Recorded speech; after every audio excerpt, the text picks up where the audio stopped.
Hi, this is Randy Rice, and I would like to go through my review of some of the various software test certifications. If you have any questions, feel free to contact me at my website, riceconsulting.com. But the goal of this very short video is just to kind of answer a question that I get quite a bit, and that is, which certification is the right one for me, and how do I know the difference between some of the major certifications that are out there?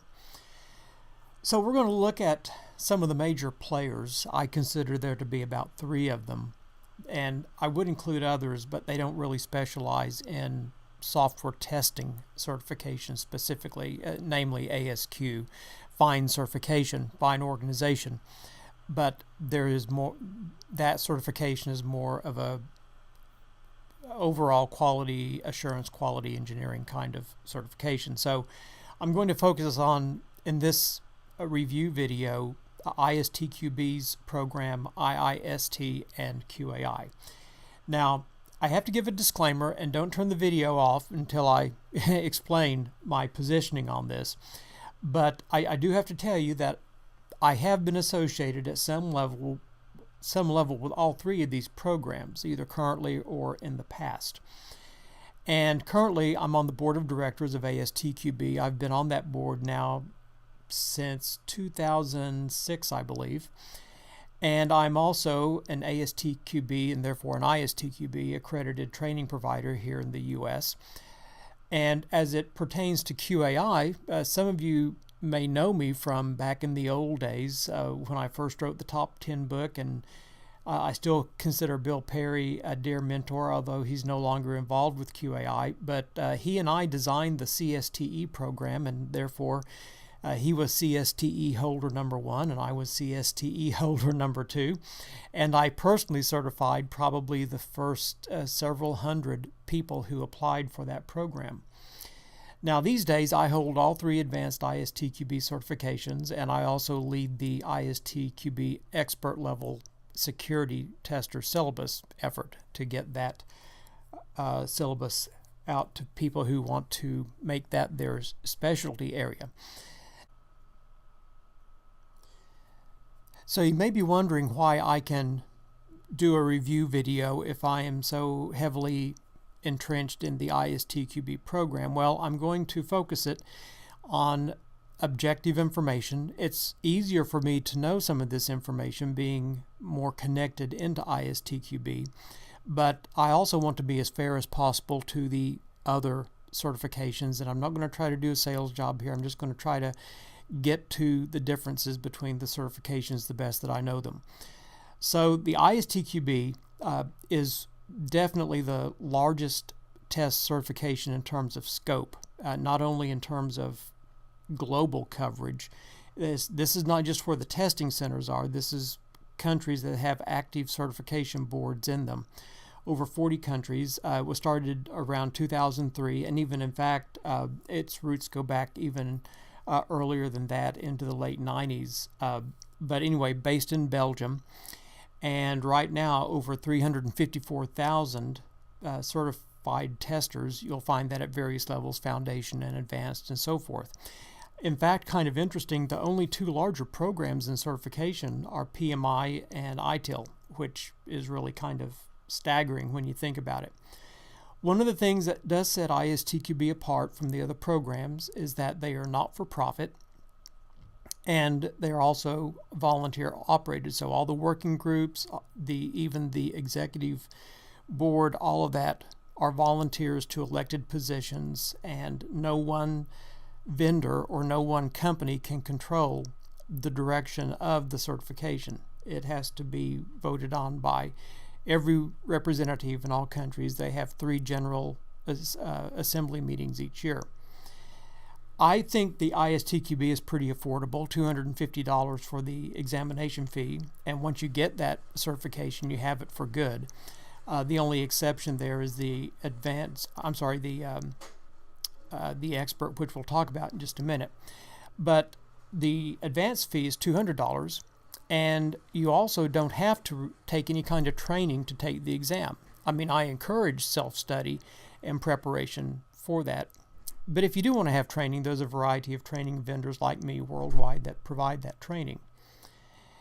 Now, the idea of the lifetime certification appeals to a lot of people, especially people who have to or want to have a lot of their people on their team certified, so you don't have to pay annual fees or anything like that.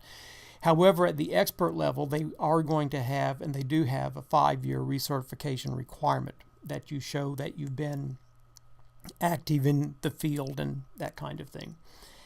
Now, the way the exam looks for ISTQB, at least, is foundation level, 40 questions, multiple choice, covers a lot of the syllabus, and you get 1 hour to take it, and the passing score is 65%. At the advanced level, it gets tougher because they have 3 different advanced level certifications.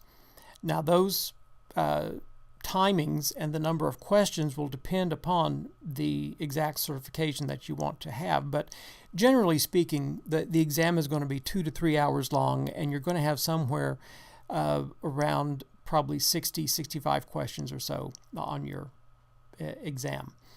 Now, for the expert exams, those are a mixture of multiple choice questions as well as essay questions, and once again, the timing is going to depend upon the specific exam. Now, IIST stands for the International Institute of Software Testing. It started in 1999. It has quite a few certificates and certification areas and various levels even within certification areas. One of the main distinctions with IIST is that you do have to take their training to get a good part of your certification. You can't get the certification unless you've taken some of their training. And their exams are more essay-based than multiple-choice questions. Now, we don't really know, or at least I don't know, the exact number of certified people that they have. On their website, they say that there are thousands of people at different stages within the CSTP program. So that's about all I know on them for the numbers of people. Now, the Quality Assurance Institute, QAI, they say that they have over 50,000 certificate holders worldwide, and I believe that is also including some of their other certifications, not just the CSTE. I believe their strongest adoption of the CSTE was and is in India. It's based on a pretty big body of knowledge that was recently updated, 2014. And it was also the first test certification offered. I believe it was about 1993. I know because I was there, like I said. Now, this one is a little bit higher on the exam fee, $350, still not too bad. And you have to recertify every 3 years, which to me was always one of the more difficult things because I would always forget to write things down that I had done. And then every 3 years, it was like tax time, having to put all my paperwork together. In fact, I did eventually miss a recertification, so I missed keeping my CSTE. But the exam is in 2 parts. Part 1 is multiple choice with 100 questions, and the objective there would be, for each objective, there's a 75-minute time limit of that, and then part 2 is like a short answer kind of essay question that has 12 questions for each part, and it's a 75-minute time limit on that one. Now, all 3 organizations let you take their exams electronically, which is very helpful. So the big question is, well, which one is for you? So, if I was sitting across the table talking with you right now at a conference or something, I would say, first of all, you want to look at where the interest is, where the growth is, which certification is getting the most traction, because that's going to be the one that people will probably be looking for in terms of hiring people. You also want to look at the stability of the people who are behind the certification. In other words, just to put it bluntly, how long do you expect them to be around? Or can you trust that they'll be around for the long term?